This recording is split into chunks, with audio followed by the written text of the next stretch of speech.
요즘 심각한 사회적 문제로 여겨지는 이 사이코패스는 과연 유전될까요? 특히 이 범죄를 일으키는 극단적인 사이코패스의 경우 유전자가 과연 얼마나 영향을 미칠까요?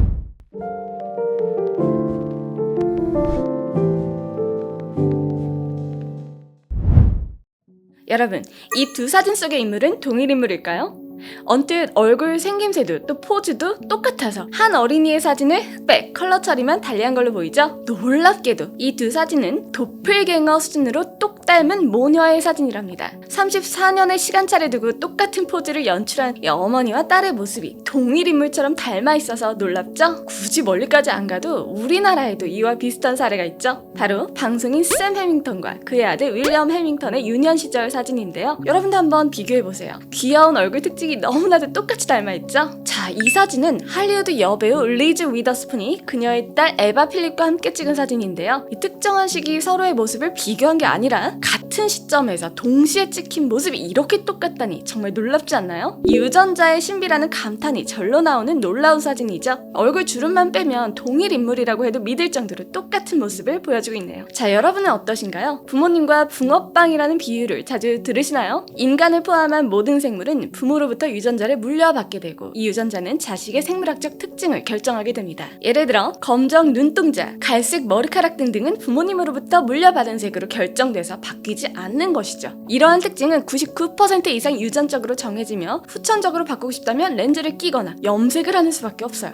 자, 그렇다면 키는 어떨까요? 이 키를 비롯한 성장은 하나의 유전자에 의해서 결정되는 게 아니라 여러 가지 유전자에 의해서 결정됩니다. 이 유전자가 키에 미치는 영향을 파악하기 위해서는 일란성 쌍둥이와 이란성 쌍둥이들의 사례를 조사해보면 되겠죠? 일란성 쌍둥이의 경우 이 수정된 난자와 정자가 둘로 쪼개진 뒤 독립적인 개체를 형성하게 되기 때문에 기본적으로 이 동일한 유전자를 물려받습니다. 반면 이란성 쌍둥이는 서로 다른 난자와 정자 두 쌍이 따로 만나서 두 명의 아이를 형성하고 평균 50% 정도의 유전자만을 공유한다고 알려져 있죠. 자, 이 사실을 이용하면 이 쌍둥이 표본에서 나타나는 표현형의 차이를 이 유전으로 인한 차이와 환경으로 인한 차이로 분리하는 것이 가능합니다. 이 수천 쌍의 쌍둥이들을 관찰해서 이 키와 유전의 관계를 조사한 결과 유럽에서는 80%, 우리나라에서는 무려 92% 수준의 유전율을 보여줬죠. 연구 결과를 살펴보니 이 신체적인 특징은 이 유전적인 요소가 매우 강한 것으로 보입니다. 자, 그렇다면 정신적인 요소는 어떨까요? 내 성격도 이미 유전자가 결정해 놓은 방향으로 정해진 걸까요? 유전자가 이 성격 형성에 미치는 영향 역시 마찬가지로 이 쌍둥이들의 사례를 조사해보면 답이 나올 거예요. 일란성 쌍둥이의 성격을 조사한 유명한 사례로 1979년 이 메리 홈즈와 일레인 로간 쌍둥이 자매에 대한 연구가 있습니다. 이들은 연구에 참여하기 전까지 자신의 쌍둥이 자매가 존재한다는 것조차도 알지 못했는데요. 그럼에도 불구하고 살아오면서 소중히 여기는 물건, 사용하는 향수, 그리고 손톱을 물어뜯는 습관이나 취미까지도 서로 비슷했다고 해요. 이 연구는 당시 성격이 교육과 성장 환경에 의해서 대부분 결정된다는 이 학계의 정설을 뒤집는 사건이었습니다. 한편 1996년 이뤄진 한 연구에서는 인간의 성격을 신경성, 외향성, 원만성, 성실성, 개방성의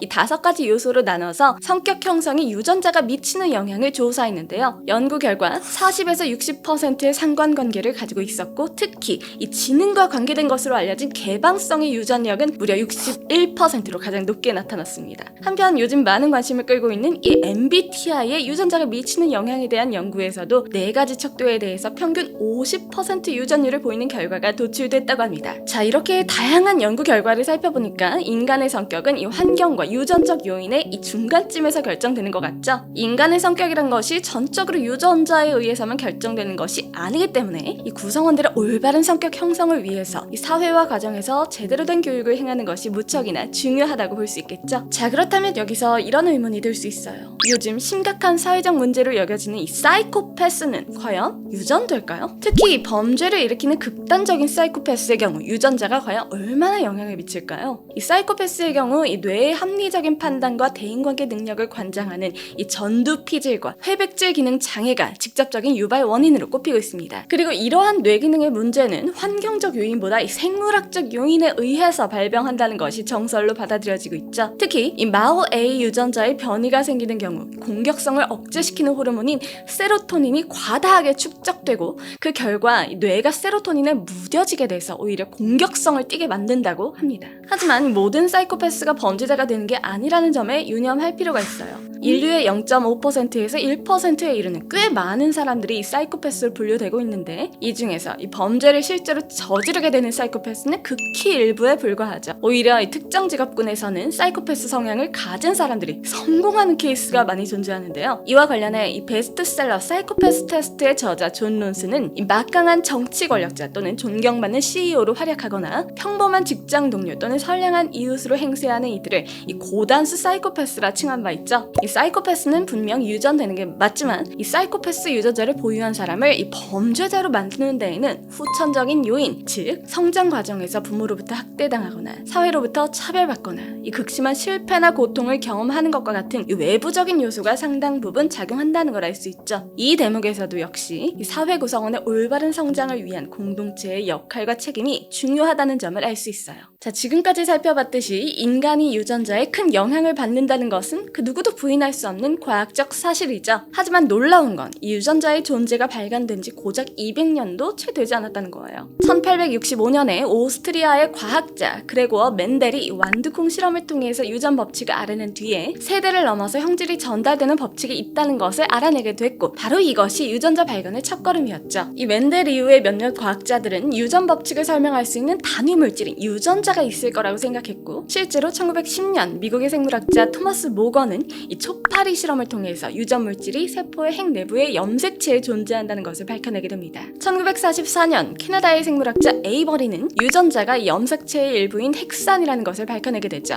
1950년대에 이르러서는 DNA가 아데닌과 티아민, 사이토신과 구아닌과 결합된 이중 나선 형태라는 것을 밝히게 됐습니다. 1년의 연구를 통해서 이들 염기 물질의 배열이 세포의 활동을 결정할 뿐만 아니라 생물 전체의 기능과 성장, 그리고 후대로 전해지는 유전 특징을 정하게 된다는 것을 알게 됐습니다. 마치 컴퓨터 프로그램이 0과 1로 이루어져서 특정한 기능을 수행하듯이 인간은 이 4가지 염기 서열의 배열을 통해서 설계된 거죠. 이 DNA의 정체를 알아낸 과학자들은 이 DNA 속에 담긴 정보를 알아내고자 했습니다. DNA의 염기 서열을 읽고 이 염기 서열로 인해서 나타나는 형질을 알고 싶었던 거였어요. 유전자가 의미하는 바를 정확히 알고 있다면, 그리고 유전자를 우리가 원하는 대로 바꿀 수 있다면 사람을 다시 프로그래밍할 수 있고, 이를 통해서 수많은 병을 치료하고 또 노화, 죽음까지도 피해갈 수 있는 꿈의 기술을 구현해낼 수 있겠죠? 인간 유전체의 해독 작업은 1990년 인간 유전체 사업을 기점으로 시작됐습니다. 인간의 유전자는 무려 30억 개의 염기 서열로 이루어져 있어서 이를 해석하는 일은 굉장히 어려운 일이었죠. 이 유전자 지도를 만들기 위해서 선택된 전략은 DNA를 잘게 쪼개고 이 잘린 DNA 조각의 염기 서열을 읽어낸 뒤 이들의 조합을 통해서 전체 DNA를 읽어내는 방식을 사용하는 거였죠. 이처럼 복잡한 과정을 30억 개의 염기 서열에 대해서 진행한 결과 2003년에 이 프로젝트가 마무리되면서 인간 유전체에 대한 대부분의 해독이 완료됐고, 이후 정확한 유전체를 해독해내면서 올해 4월에는 인간 유전체 프로젝트에서 빠뜨렸던 이 나머지 유전체에 대한 모든 정보까지도 해독했다고 합니다. 이렇게 얻어낸 유전체들 중에 이 질병과 관련된 유전체는 아주 특별한 관심을 받고 있는데요. 특히 DNA 손상이 생긴 세포를 죽이는 역할을 하는 TP53 유전자, 그리고 종양괴사인자인 TNF, 그리고 치매 유전인자 등은 각종 난치병을 치료할 수 있는 핵심 열쇠로 꼽히고 있습니다. 최근엔 인간 유전체 프로젝트를 통해서 유전자를 분석하는 기술이 아주 비약적으로 발달해서 현재는 일반인들도 이 수십만 원 정도의 비용을 들여서 유전자 검사를 받을 수 있다고 합니다. 이 유전자 검사가 암, 유전병, 약물 취약성 등에 대해서 알려줘서 어떤 질병을 조심해야 하는지 알 수 있게 해준다고 하네요. 또 재미삼아서 유전자를 통해서 조상님들의 뿌리를 찾아보는 서비스도 저렴한 가격에 해볼 수 있게 제공되고 있죠. 유전자 해독과 더불어 유전자를 잘라내거나 이 새로운 유전자를 넣을 수 있는 유전체 편집 기술도 함께 발전해오고 있습니다. 이 플라스미드라고 불리는 유전체는 세균의 세포 내의 염색체와 별도로 존재하면서 독자적으로 증식할 수 있는 원형 DNA 분자인데요. 세균으로부터 플라스미드를 추출한 뒤 플라스미드를 쪼개고 원하는 유전자를 넣은 뒤 다시 붙여줌으로써 유전자를 추가할 수 있습니다. 이렇게 유전자를 조작한 뒤 이 유전자를 타겟 세포에 삽입시키면 이 타겟 세포는 새로운 형질을 발현하게 됩니다. 이러한 기술은 이 병충해 저항성이 있는 식물을 만들고 더 빠르게 자라는 가축을 만드는 데 사용되고 있으며, 이러한 기술이 활용돼서 만들어진 유전자 조작 식품은 이미 널리 유통되고 있습니다. 유전체 편집에는 유전자 가위가 사용되는데, 현존하는 가장 효율적인 유전자 가위는 크리스퍼라는 이름을 가지고 있습니다. 크리스퍼는 세균이 바이러스와 싸우기 위해서 사용되는 면역 시스템을 활용합니다. 세균은 이 바이러스에 저항하기 위해서 자신에게 위협적인 바이러스의 유전자 정보를 가지고 있다가 이와 동일한 염기 배열이 들어오면 모조리 잘라버리죠. 이때 염기 배열을 잘라버리는 효소가 효소가 캐스9이라는 효소인데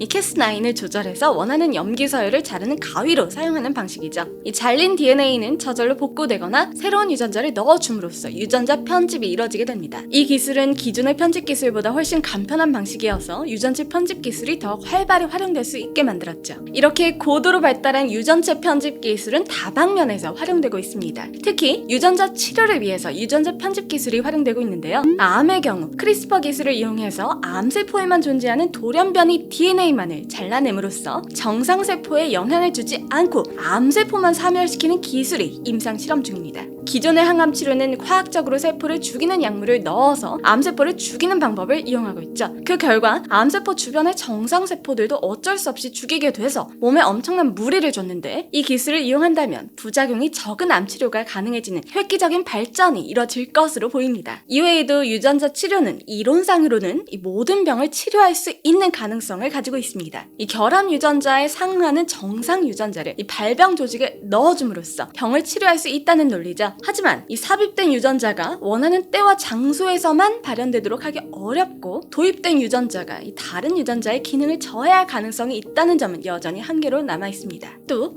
이 기술적인 문제와 더불어 이 난해한 윤리적인 문제도 존재합니다. 현재 유전자 치료 방식은 모두 체세포의 유전자만을 조작하는데요. 하지만 만약 체세포가 아닌 생식세포 혹은 배아세포의 유전체를 변형시키게 되면 변형된 유전자는 후대에 전달이 돼서 인류의 기존 유전자 체계를 변화시킬 수도 있습니다. 또한 이 기술이 널리 퍼지게 되면 병의 치료가 아니라 키가 커지거나 이 똑똑해지게 하는 등 유전자를 조작해서 소위 인간 품종 개량이 활용될 수도 있습니다. 이러한 이유로 여러 국가에서는 배아나 생식세포에서의 유전자 편집은 법적으로 금지하고 있습니다. 그럼에도 불구하고 이러한 금기를 깨고 이 중국의 허지안쿠이 연구팀은 인간 배아의 유전자를 에이즈 면역성이 있도록 편집된 인간을 만든 바 있죠. 이 연구자는 큰 비판에 직면해서 징역형에 처해졌지만 어디선가 이 제2의 허지안쿠이가 비밀리에 이 태아의 유전체 편집 연구를 진행하고 있을지도 모를 일입니다. 어쩌면 우리는 판도라의 상자를 이미 열어버린 걸지도 모릅니다. 만약 이 유전체 편집 기술이 완벽해진다면 나보다 자식이 더 나은 유전자를 갖길 원하는 인간의 본성상 누군가는 이 태아의 유전체 편집을 은밀히 시도해보지 않을까 하는 우려가 드네요. 그리고 만일 먼 미래에 이 태아의 유전체 편집이 보편화된다면 올더스 헉슬리의 소설 멋진 신세계에서처럼 인류가 맞춤형으로 대량 생산되고 일거수일투족을 통제당하는 신계급 사회가 현실화되겠죠. 이러한 상황은 그 누구도 바라는 미래가 아닐 것입니다. 인간이 스스로에게 이로운 기술을 슬기롭게 활용하는 방향으로 발전해 나가려면 철학이 필요합니다. 기술이 야기할 영향에 대해서 생각을 하고 토의를 통해서 윤리적인 기준을 세우고 엄격하게 지켜나가야 하는 거죠. 기껏 이 첨단 기술을 열심히 개발해 놓고서 스스로를 올가매거나 파멸로 이끄는 게 아니라 더욱 자유롭고 더 나은 존재로 진화해 나가기 위해서는 활용의 올바른 방향성까지 정립해야만 합니다. 인류의 도덕적 숙고 능력이 기술 발전 속도를 따라가지 못하는 윤리적 공백이 발생하지 않도록 우리는 늘 생각하고 토론하고 스스로 세운 기준을 지켜나가는 자세를 견지해야 하는 거죠. 그래야만 앞으로 더욱 비약적으로 발전해 나갈 기술이 인류에게 진정 멋진 신세계를 열어줄 거라고 우리는 기대할 수 있을 것입니다.